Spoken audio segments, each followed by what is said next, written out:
I'll wander about because I can. Right, ladies and gentlemen, I think we should start because we don't want to be keeping you from your 6 o'clock drink session, even though you're going to have to dice with the rain later on.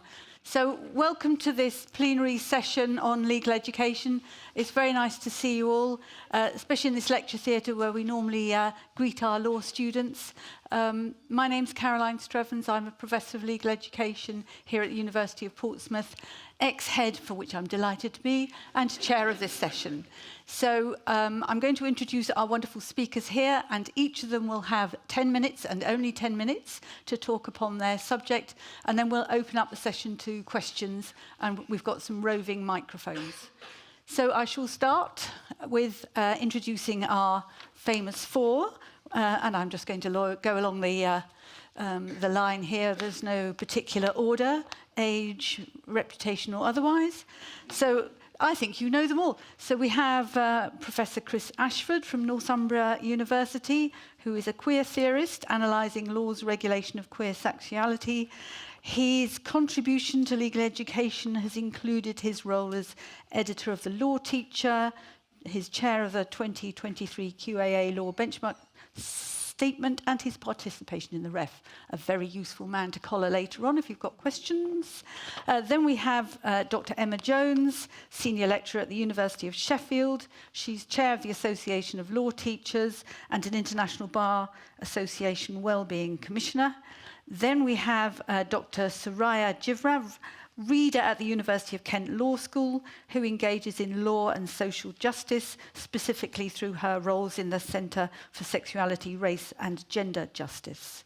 And on the end, we have Professor Faluki Adebisi from the University of Bristol Law School, who specialises in decolonisation theories within legal education. So, welcome everybody. Thank you very much for coming. Your 10 minutes starts, Chris. Thanks, Caroline. And I should say that Caroline was one of the two deputy chairs of the 2023 subject benchmark statement as well. So Caroline has some insights, or blame, I mean, you know, use whichever word you want on this. So I want to start by saying a little bit about the 2023 subject benchmark statement. Oh, the excitement already. There's a drink at the end of it for a reason. Right? Now, most people in the room, I suspect, don't even know what the statement is. Quick show of hands. Show of hands if you know what the 2023 QAA benchmark statement is. No, the rest, see, most of the room are just killing time before a drink. And that's pretty fair, a pretty fair sample, I think, of most law schools and legal educators. I don't think we're unusual in that. The subject bench statement sets out what law degrees look like in the United Kingdom. It is the document that government and that regulators use to understand what law degrees look like. Those mythical people in your quality offices who look at document, already the groans, and make you complete those various complex graphs over multiple pages and tick boxes. It's becoming cathartic, isn't it? I'm looking at facial expressions on this. All of that's QAA. QA has driven that, and traditionally that's been the way that legal education has been regulated from a government side, leaving aside the professions in this country since around 2000. And 2000 was when the first benchmark statement was produced. Law was one of the pilots. We were actually up for it. We were excited by benchmark statements in 2000. Who knew? History, chemistry and law were amongst the pilots. And so the 2000 was the first one. We then had one in 2007, one in 2015. Well, hurrah, there were women. Oh, the progress. There were women on the advisory group in 2015, a minor renewal in 2019, and then this full benchmark in 2023, which had women and people of colour. Oh, the progress. It only took 23 years. So, I mean, that also speaks to who produces this document. So if a government minister wanted to know what the law degrees looked like, what would a foreign regulator, which is really, you know, look at the Times on Monday, where our students are coming from, something that's really important for international regulation and understanding what law degrees do in other jurisdictions. Some of you will have programmes where that's been part of your quality process. The QAA benchmark statement is the document they go to.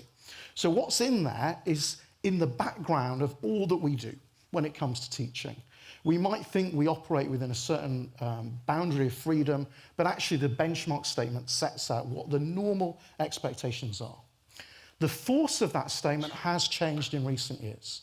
So 2017, we've had the Higher Education Research Act, as we all know, that has deepened the marketisation of higher education with the enhanced role of TEF, with the Office for Students, and so on and so forth. That also meant that QAA became a member-only association. Why am I telling you all this fascinating background? Because most people don't understand the role of the QAA, as you illustrated at the start of this. 2022, during this current round of benchmark statements, we were one of about 13 that went through at the same time. The Express, the Daily Mail, you can tell where this is going, the Telegraph, the Spectator, all had the latest culture wars front page stories. And in the Spectator, a piece that argued for defunding of universities on the back of this. Oh, the irony.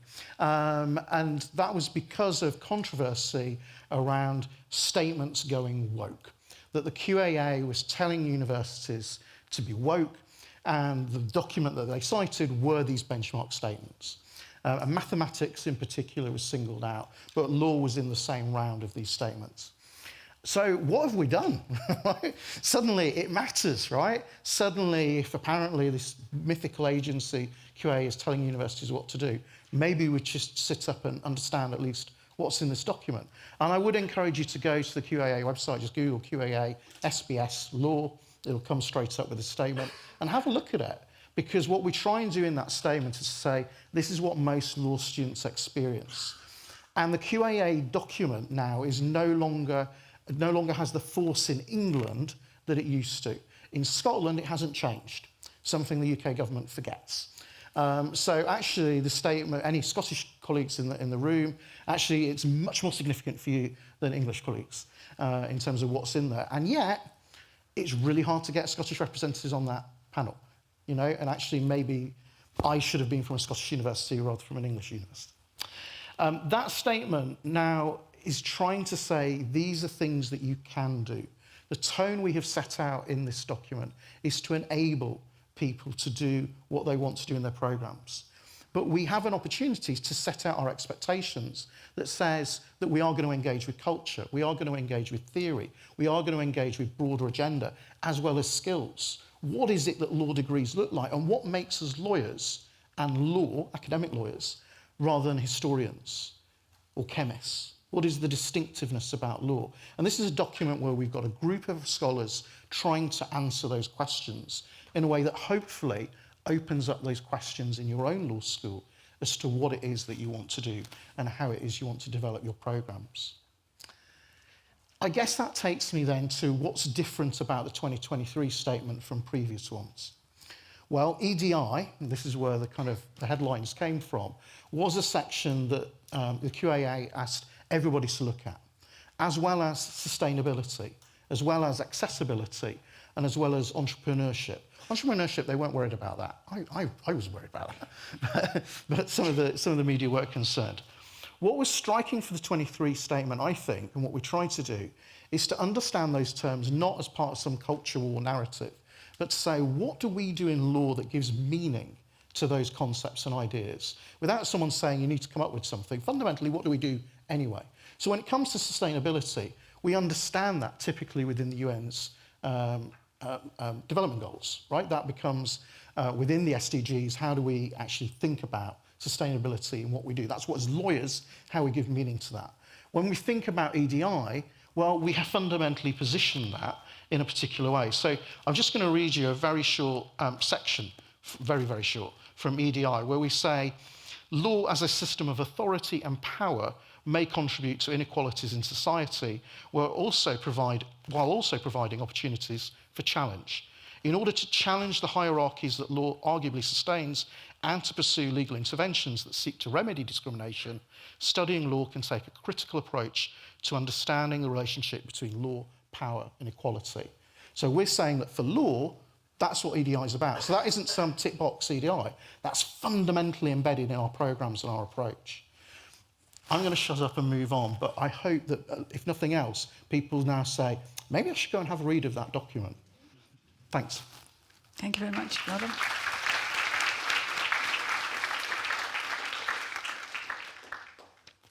Hello, everybody. So I want to talk a bit about socio-legal teaching.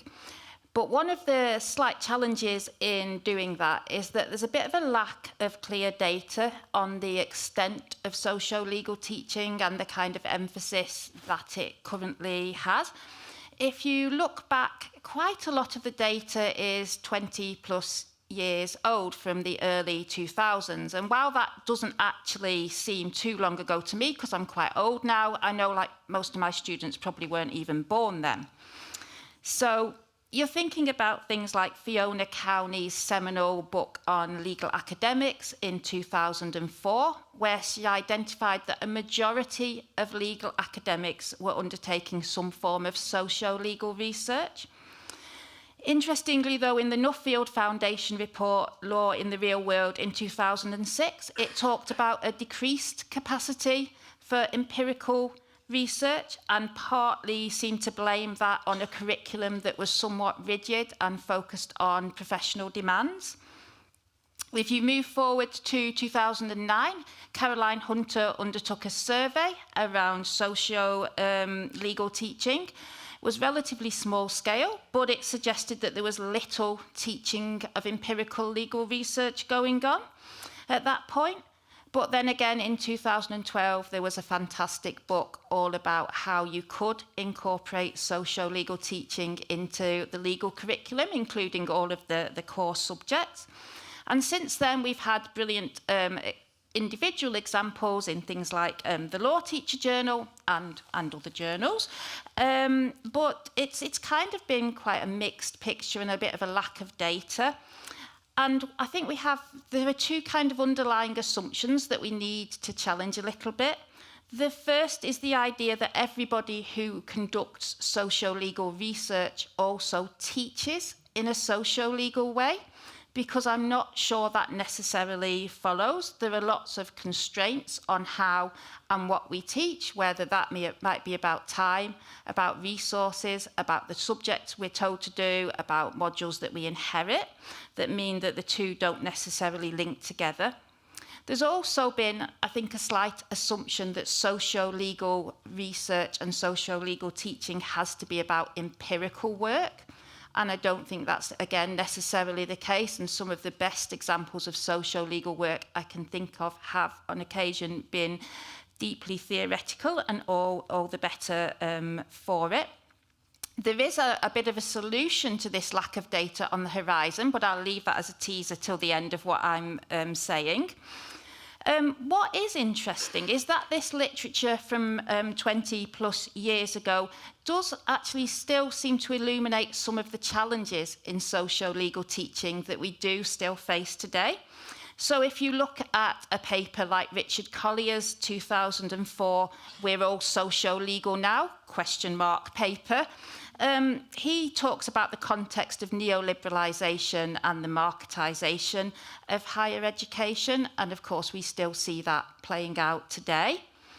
There are still discussions around that tension between the idea of law as a professional subject, as some form of vocational preparation for the legal profession, and law as some form of liberal arts discipline. Much of that debate today is perhaps concentrated around the introduction and implementation of the solicitor's qualifying examination. Sorry to have to mention that here, but it does still reflect those debates about, are law schools amending their curricula to focus on the dreaded multiple choice question, or are they taking the opportunity that now they're freed from the qualifying law degrees to do more innovative and interesting things? An underlying theme that I think was present back in that early literature, but perhaps not quite as visible, is maybe a continued lack of regard for staff development, particularly around their teaching and pedagogy, and the fact that maybe that isn't as well promoted and well resourced in law schools and higher education generally as we would want it to be. Some of this can perhaps be encapsulated in the idea of a more for less challenge. If any of you read any of the law and technology literature, you'll know Richard Susskind, who is the guru in that area. And he talks about this in relation to law firms and technology, that actually they are facing more client expectations and demands, but they have less with which to meet it because they have less funding, less resources, less time. And I think something similar is probably happening within law schools.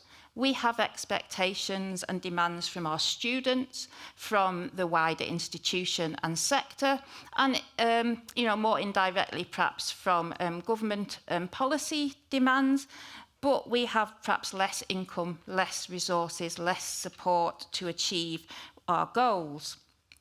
A couple more visible challenges have perhaps also arisen recently, the first being wellbeing issues amongst the legal academy, which now we have a brilliant body of research with Caroline's work pioneering that, which shows that, many staff in law school have struggles, partly because of the wider environment that they work in. And that isn't conducive to trying out different ways of teaching, to focusing on challenging maybe traditional doctrinal methods. And we also have precarity in the sector, and it's great that the SLSA have a precarity rep. But that type of, temporary contract, those limited hours, limited pay models, again, they don't encourage innovation and change necessarily. And socio-legal teaching is definitely not an easy option. It can be easier, it can be more comforting to retreat to kind of those doctrinal approaches focused on the legal rules. But I have to say at the same time, there are also opportunities. I won't go back over the QAA subject benchmark statement, but Chris has covered it well, and it seems to me to offer great opportunities for socio-legal teaching. The removal of the qualifying law degree from and the Solicitor Regulation Authority's new approach to the academic stage, again, offers real opportunities for pioneering approaches. I know also the Bar Standards Board at the moment is consulting on the academic stage, amongst other things, though I also note that they want to keep the 7 foundations of legal knowledge in there. Another area I think is really positive is a growth in interest in law and technology. The subject benchmark statement refers to entrepreneurship. It refers to kind of this digital knowledge and skills. And I think that's an amazing area for there to be this interdisciplinary, multidisciplinary work. And, if you look at the SLSA blog, there are loads of examples of that on there that you can read. I also think things like wellbeing and law and emotions, my pet subjects, also offer brilliant opportunities for content within law degrees as well. And more generally, I think there is a real interest in creativity at the moment. It's often evolved through sort of authentic assessment and ideas like that. It's also brilliant for employability. We want our students to be creative so they can navigate their portfolio careers. And it's coming through in all sorts of content, teaching and delivery as well. Of course, none of this is linear, and there are these perennial tensions and debates, but there are lots of positives there.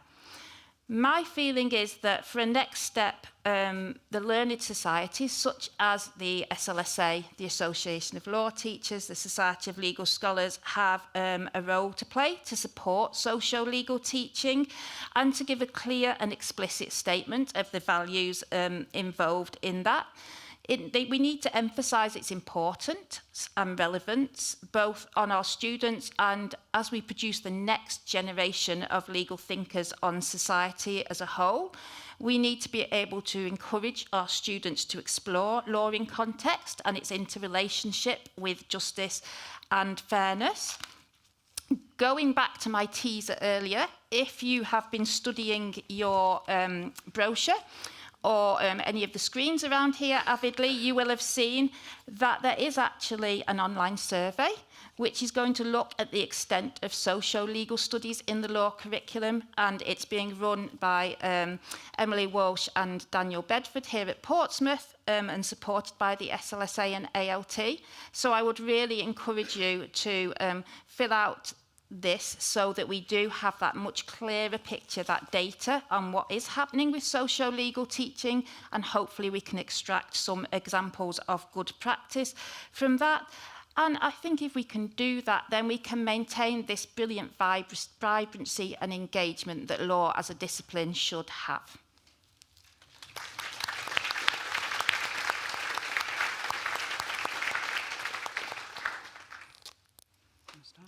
Okay. Good evening, everyone. So Soraya and I have decided to put social legal approaches into practice, and we have a joint presentation. So the first thing I want to say, I was also on the panel for the QAA SBS statement, and I encourage everyone to read it, especially around the question of what a law degree should be for, and the integration of that question with questions around decolonization and EDI, and are they separate tick box activities.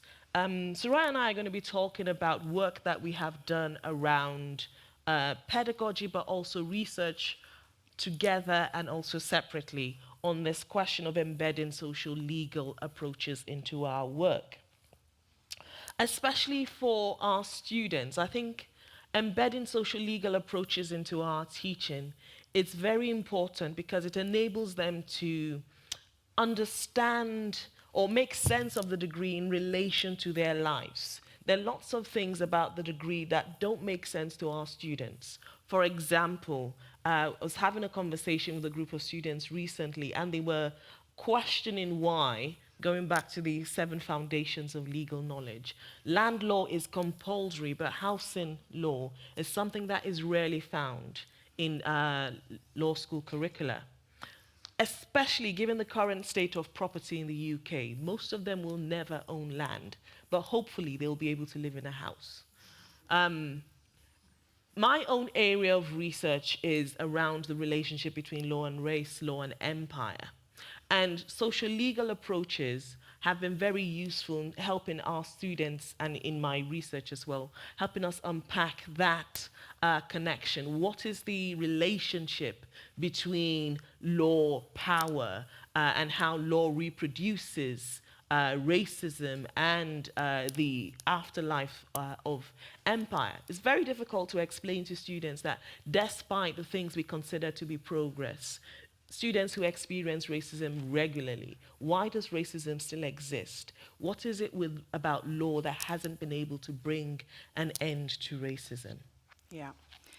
So I'm going to talk a bit about the intersection of anti-racist pedagogy, decolonial studies approaches with socio-legal methods in teaching. So in a piece that Foluke and I co-wrote entitled Racism as Legal Pandemic, Thoughts on Critical Legal Pedagogies, we explored the notion that it's racism that is the real pandemic. And that comes from a slogan on a Black Lives Matter protest banner. And it really coalesces with what Achille Mbembe calls premature death in his work on necropolitics. And he and others have argued that this is really an outcome, the premature death is an outcome of what CRT or critical race theory scholars would call the racist state. And of course, you know, as Foluke has shown in her recent book and many others, law is integral to that racist state, and it is a purveyor of the racial capitalist state, one that accumulates wealth on the backs of bodies of people of color. And decolonial studies scholars have discussed this as well in relation to the constitution of modernity as we understand it today. But what does all of that mean for us as researchers and teachers? Why is it relevant to our everyday pedagogical labor? We tend to think of these complexities of the racial state, modernity, whatever label you want to use to describe that the multitude of phenomena that fall under those rubrics, is to see them as somehow external or intrinsic to us as individuals and us as law schools. We tend to treat structural inequalities as extrinsic, we can only do so much given the limitations and conditions in which we exist. That's the kind of thinking. And of course, the latter might be true to a certain extent. I'm certainly not disputing the conditions in which we work are difficult.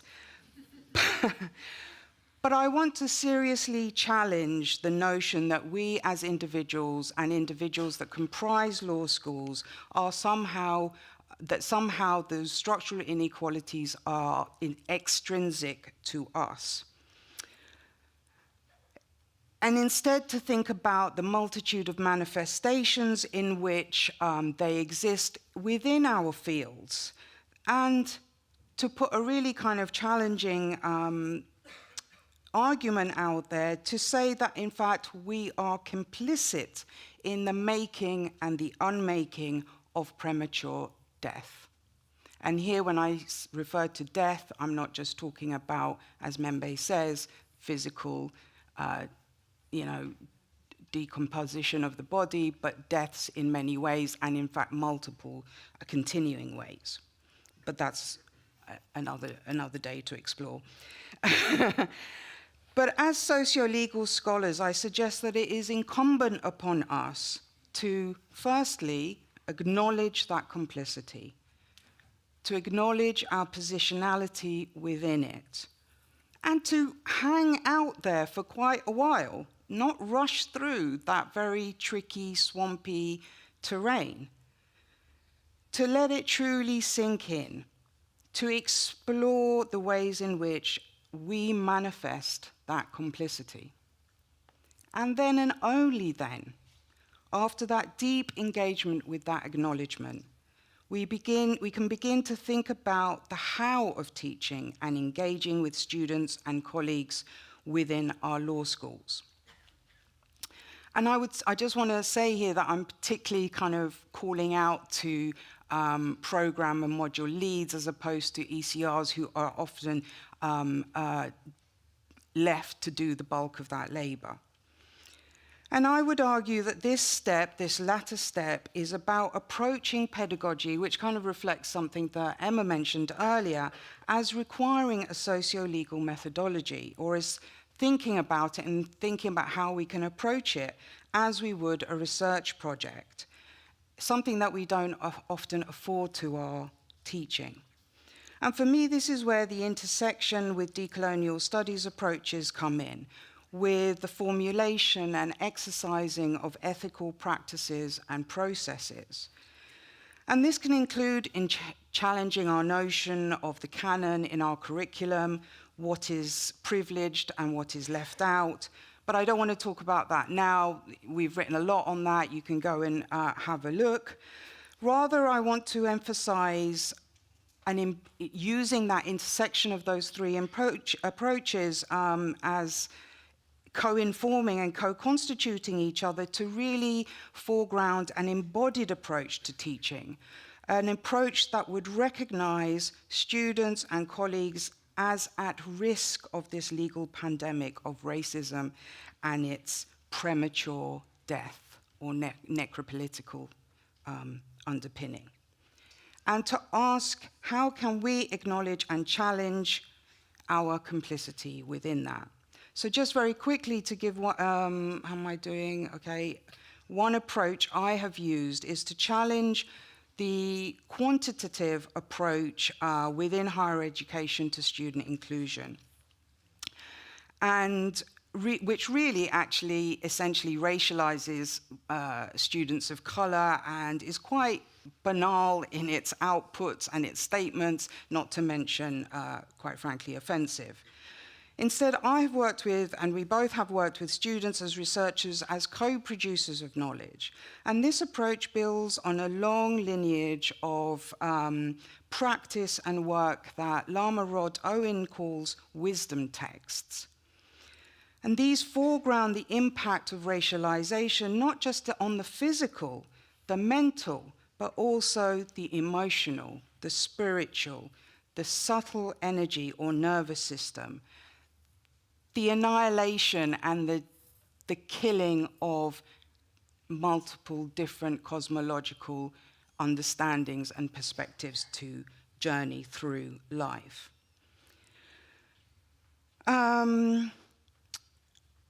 So I'm going to, and to kind of give an example of that, I'm just going to kind of wrap up with this quote from Lola Olufemi in a poem called Space.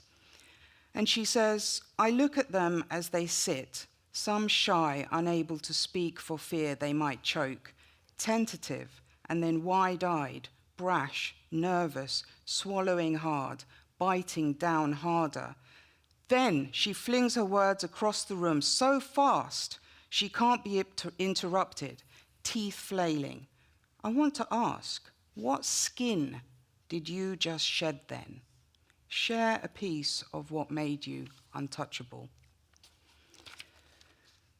So at this intersection of a qualitative socio-legal approach, whether using focus groups, participant action research, or CRT methods like listening rooms and counter-storytelling, which Foluke is going to talk about, what we have here is a visceral moment where students, and hopefully a collection of moments, where students can be heard, seen, and engaged with in a truly meaningful way. Brilliant. Thank you so much, Neil. So on the screen there, you have a QR code, which is a short film that we made with the co-researchers. And so it's 15 minutes. It was sponsored by the SLSA, so thank you, SLSA, as well. You can hear them speaking for themselves. So I would really encourage you to go and have a watch of this film called We Were Never Meant to Survive. And this short film is an important invitation for us to shift our gaze back upon ourselves, which I would say is a really key step of a socio-legal method, and as a crucial starting point for social justice pedagogy, as individuals, as law schools. Thank you.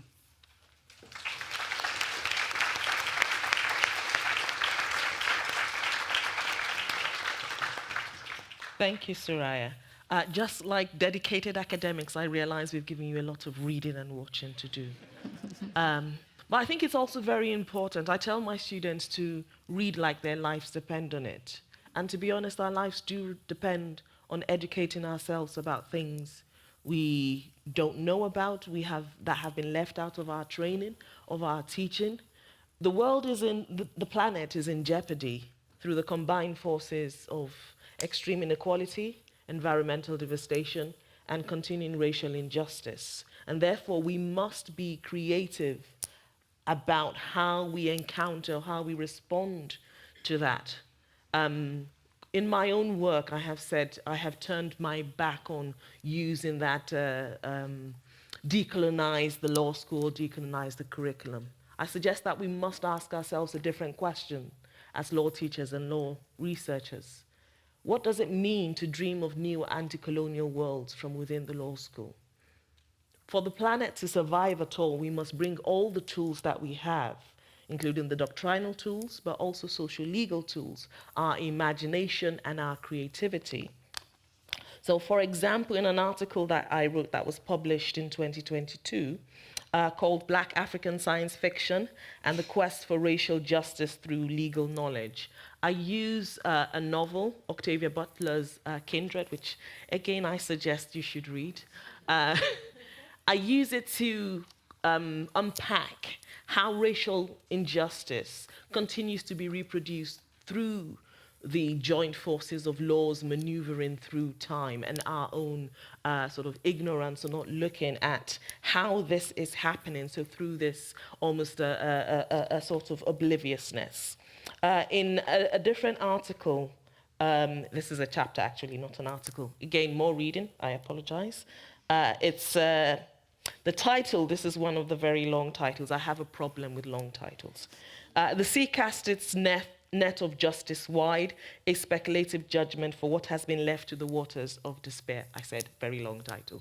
In this particular article, it's part of the Judgments Project, and I use a Afrofuturism, African futurism approach to rewrite a judgment. So it's based on the Zong case, Gregson and Gilbert, where 130 kidnapped Africans were thrown overboard and their lives were claimed in insurance. And I use that to question how we actually try and talk about climate change and the Anthropocene, and how law seems to be more interested, the law that we teach, this sort of device that we have taken control of, it seems to be more interested in protecting profit and property than actually life on the planet and the planet itself.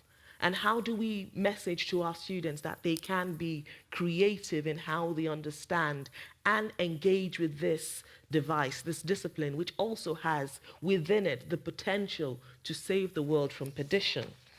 And finally, there's a project that Soraya, myself, and our missing third, Intina Suvala, put together. And we're going to be talking about this tomorrow, 4 p.m. at the Empire, Colonialism and Law stream.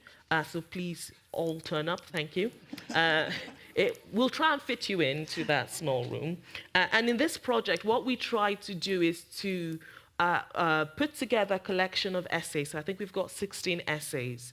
And we ask each contribution to think about how they would be able to teach within their own area of law, so property law, tort, criminal law, how they have taught the legacies of empire and racism, and what are the limitations that they face. So we've got 16 chapters, all contributors from across the world: South Africa, India, Canada, the UK, Ireland, Australia, Samoa, trying to answer that question.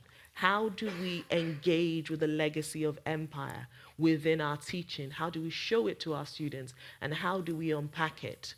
Because as we have said, we need to save the world from perdition. And as long as we are still alive, that's still a task that we can take up and hand over to our students, or to take the words of Gabriel Garcia Marquez, to oppression, plundering, and abandonment, we must respond with life. Thank you.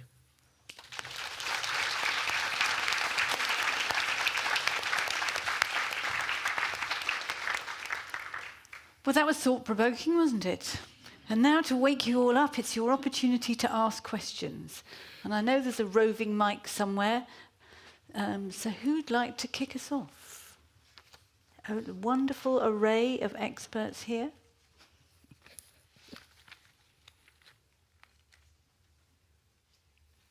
We've all gone shy. Stunned you into silence. Yeah, it's the drinks.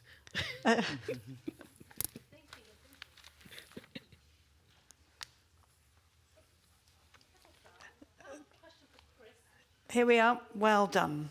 Oh, 1 second. Sorry, because we're streaming live, so we need you to go. Thank you. Thank you very much, first of all. Chris, I have a question for you. What should a law degree be for? It's a huge question, I know, so I'll let you think about it. Start with the easy one, don't you? I've also got another question for Soraya and for Luke. I love what you guys are doing, and actually I've tried to implement some of what Felipe, I listened to you a while back, into a module that I've been asked to create on immigration law and storytelling. So I'd really appreciate some help about how I can, I guess, introduce empire into... I am already, but I think I just need something, because it's my first time creating something. So any ideas about how I could do that, and because there's a lot in immigration law you can imagine, how I can bring that all in. Thank you.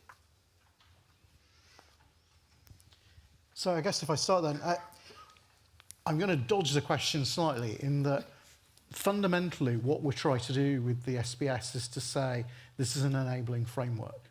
It is for law schools and for legal researchers and law teachers to have that debate and discussion in their own context. It is fundamentally not about me or the advisory group saying this is what law degrees are. That said, we do say in the statement, and the opening line of the 2023 statement can can take right back to the 2015 statement where it was introduced. And it says, studying law undergraduate level is an academic matter. That is the first thing we say. So it seems like an innocuous sentence. Actually, it's quite a profound sentence in terms of where law is positioned and what is it about. And when you then go through the rest of the document, you'll see that it is talking, yes, about skills, but also it talks about, for content, structure and delivery, methods and concepts from the humanities and social sciences, and a variety of approaches. 2023 was the first time humanities got a mention there. And in part, looking at John and the SLSA's response to our consultation on this, most people were supportive, but the SLSA did say go a bit further on method and methodology. And we took that on board, and we did strengthen some of the language a little bit around that. Because one of the big changes is that law degrees are not simply about undergraduates going off and being lawyers or even other professions. Actually, it's now a pathway through to people onto PhD programs. The future of socio-legal studies are undergraduate law students, predominantly. Okay? What do we do with our undergraduate law students that enables them to be fantastic socio-legal scholars in the future? That has been absent from the conversation too much, I think, in the past. And I think thinking about it that way also, I think, means that this is a question that we all should be asking and debating because it's fundamental to the future of socio-legal studies. I was thinking of Devyani Prabhat's work. Yeah, exactly. Yeah. I think the answer is not the answer, our response, because there's so many answers, is to look at what people are already doing. And what I've found really in this area, because as you know, for most of us, no matter where we did our first degree in the world, these things are missing from the curricula. And because, as everyone will know, the workload is so much now, what we're trying to do is we're essentially trying to teach ourselves a new degree where there's no time. So to shortcut all of that, try and talk to people who are already doing the work, who've already written up their own curricula. So at University of Bristol, Devyani Prabhat runs a unit called, and I need to pause before I say it because it's a long title, British Immigration, Nationality and Citizenship. So it's a very, but what I found is that lots of people who are sort of developing all these sorts of new units, engaging with social legal methods and race and empire, they have always been very willing to share the work that they have done. So that would be my first response. You have. Yeah, and she's also written work around linking it to public law. So, because one thing that we want to try and avoid is that these things become optional modules only, and that actually it's there from the start of students' law degrees. It's visible from the start. So we're doing this work as part of the an integrated approach to our overwork. Yeah. If we're going to overwork, we should include this. Thank you very much. Do we have another question?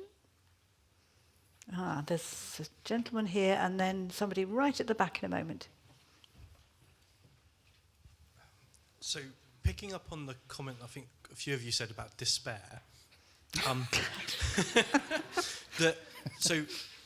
I don't know, it may apply to Red Bricks as well, but at post-92 universities at the moment, there's a contraction of units that we're allowed to put in reviewed programs. There's an increased perspective on you must teach the content of the SQE, and an infusion of units within programs that include things that would have previously been ring-fenced for the LPC, so criminal procedure, civil disputes, etc., which means that the amount of units that a lot of universities are being able to offer, particularly in the post-92 sector, on things that go beyond this is the practice-based element and this is the formalist courses on legal knowledge, is actually under threat more than it ever was. So I don't know if you guys had any comments or experiences based on your own institutions of making those arguments, and how you think that the people in the room like myself and other program leaders will be able to make those cases strongly to people within the university that see it purely as a functional get solicitor, get SQE done. course. Who'd like to answer that question first? Well, I can start by saying it goes back to what I was saying about it not being extrinsic. Like, it's very much at the core. So within the core modules. And so one of the things I've written is a resource that looks at how we can do that within the old QLD modules and challenge our own ideas that somehow these things are, you know, optional modules. And taking that to heads of school, and I really want to call on heads of schools and program leads to be leading on this, because it shouldn't be up to everyone else to kind of have to make that argument. It is a non-argument. Like, these are your students. And in terms of going on to SQE modules, I think there's that trajectory there that, you know, the building blocks of that. And so that is something that people at my law school are doing into the M-Law that we offer. And so it is possible and it's necessary. Yeah, it's not something that, I think it's too easy for us to say that we don't have time for that, or it's not included, it's not essential. It is essential. What if we start from the starting point of it is essential, it's non-negotiable, then what? What opens up there? Taking us and bringing the socio-legal impetus. Emma, how are you going to take on your head? So I think part of it is kind of making, distinguishing between preparation for the SQE and preparation for life in the legal profession, because they're not, I don't think, necessarily the same thing. And obviously there are postgraduate courses there that are specifically around preparation for the SQE, but they don't, you know, as a law degree, therefore, we shouldn't, I don't think, feel compelled to do that work for those people, you know, who go and do the postgraduate work, particularly bearing in mind that actually a minority of our students will be likely to go into the legal profession, even if a majority aspire to do that at the start of their law degree. And those statistics and figures are out there and they're really well known. And I'm sure, you know, any head of school is aware of that. I think if we want to say we are using our law degree to prepare students for the legal profession, and I'm not saying we should do, but if we want to, or if our head of school wants to, what we can say is, well, hang on a minute, because if we take socio-legal teaching methods, we are actually giving students the best possible preparation for the legal profession, because the type of skills and the type of content will reflect that the work they're doing, because it's work that's situated within society, it'll be situated with particular groups within society, and actually introducing that socio-legal perspective incredibly early on and integrating it throughout the curricula will be the best preparation you could possibly give your students. Yeah. Yeah. Can I, very quickly? Please. Going back to the question of despair, because I like that word. I think it's important to co-opt our students as co-conspirators, because no one is more despairing than them at the moment. It's always very interesting to have a conversation with students about hope, and they have none. And I don't blame them for having, you know, as we know, our work conditions are dire, but we've got jobs. Many of us have salaries and houses. I mean, it's not great, but we have those. But our students are going into a job market that is restricted, with a student debt that is unpayable. So if we tell them, if we see them, essentially, and tell them that we are trying to put into the curriculum things that will make them understand the fabric of their lives, they will get on board with us. And as we know, because we are in neoliberal universities, anything to make our students happy, our heads of school will tick that box. And that definitely has worked for me. So if you want to talk more about this after. Enlist your students. I think we have a question at the back. Yes, Yeah. go on, sorry. So just to come in on it as well, I agree with everything that people have said, but I also want to acknowledge that what you've talked about is a real practical concern for people, something that we all face when we leave this room. I suspect after a session like this, particularly for this audience, people feel fired up and really positive, and then, you know, after Easter, reality bites again. And so first of all, we have to own that and acknowledge it because it's real. So it needs something practical and simple to respond to that. And I wouldn't I, point to the SBS statement as one of those things.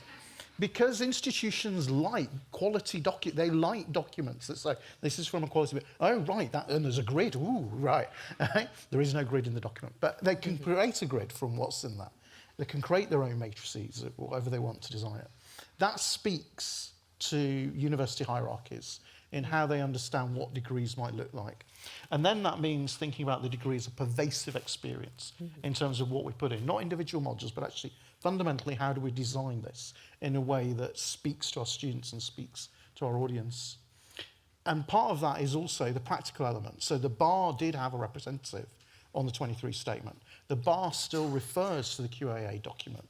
And whilst the QLD is dead, most institutions are a bit slow to kind of cotton on to that, right? And you still, even if it is SQE orientated, there is still a consideration about, well, and what about the bar and how do we serve that student market?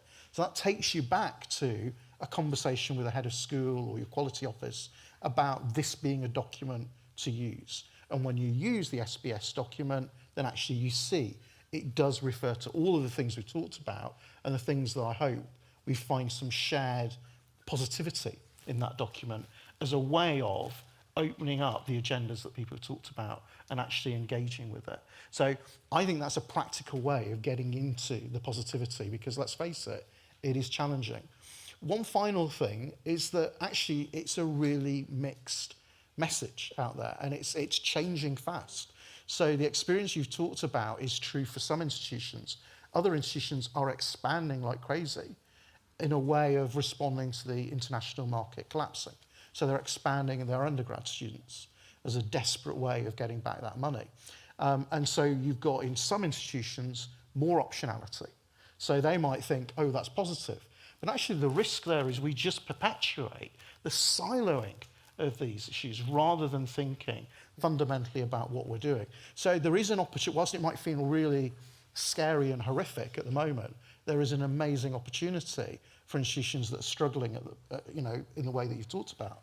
Whereas institutions that are expanding and thinking, well, we're all right, actually they might be missing out on a real opportunity to do things in a sustainable, exciting way in their programs. So wherever we are in the sector, whatever we're experiencing, these are things that we should be asking and thinking about. Thank you very much. That's a very positive message, but I feel this guy has had his question, his arm up, that we must do one last question. Well, thank you very much for this provocative discussion.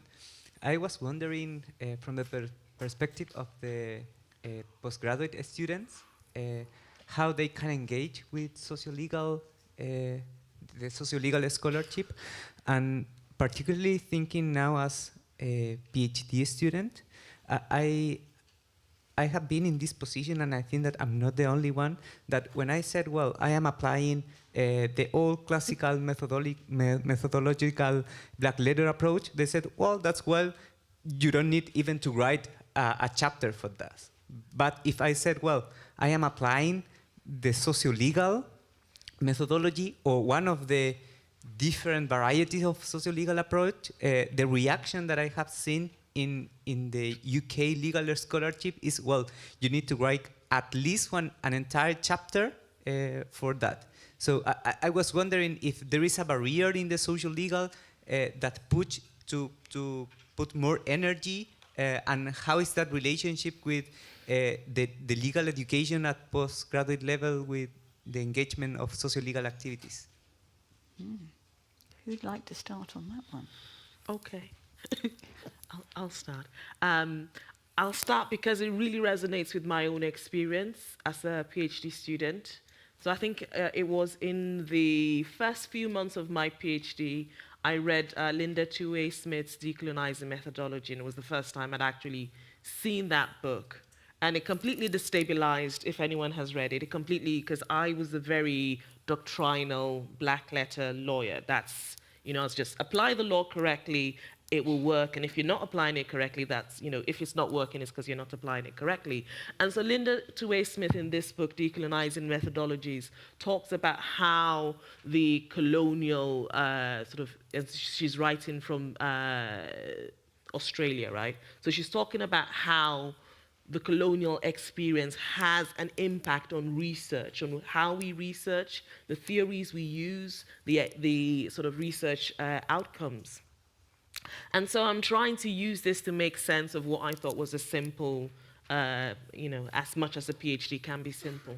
And so I brush off to my supervisors who are also doctrinal lawyers, and then I tell them, so I'm going to be introducing decolonial methodologies into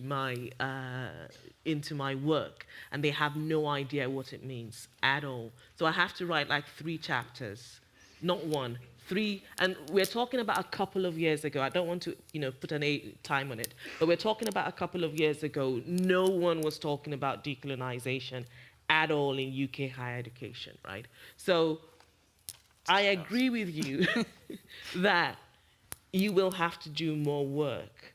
But I think going back to everything we are saying, and because there's an increasing almost collective of people who are doing similar work, you also have to do less work than if it was like 10 or 20 or 30 years ago.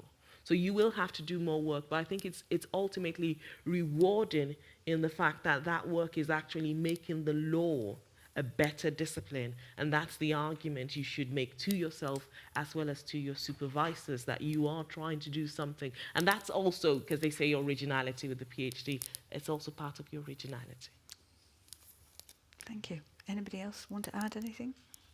I think, in a sense, this does go back to undergraduate legal education, because I think perhaps even still now, you're not necessarily equipped with that kind of insight into socio-legal methodology that assists you when you go on to postgraduate study. And I know for me, it was a shock to the system to move into a kind of socio-legal area for my PhD and realise how little I knew on the topic. But there are some excellent books and journal articles out there. And one of the things I found hugely valuable is forms of collaboration with others who do socio-legal work, but also others in different disciplines where possible, because the insights they bring can be really different, and the perspectives can be really useful for developing your own insights. I think it's a shame if kind of it's assumed that you can do a doctrinal kind of thesis without justifying the methodology, because I would suggest that whatever methodology you're using, you should have a justification and a chapter in there explaining it. So it would be nice to move to the position where, regardless of what methodology you're using, that has to be in there anyway. Just in a very practical terms, I would also say the Socio-Legal Studies Association blog really welcomes submissions from PhD students. So as editor, please feel free to get in touch. Plug. Okay, well, I think we've used up all our allotted time and maybe a minute, because I'm reliably informed it's going to take 10 minutes for you to walk over to the venue for the drinks. So may I just ask you to say thank you to our wonderful panel.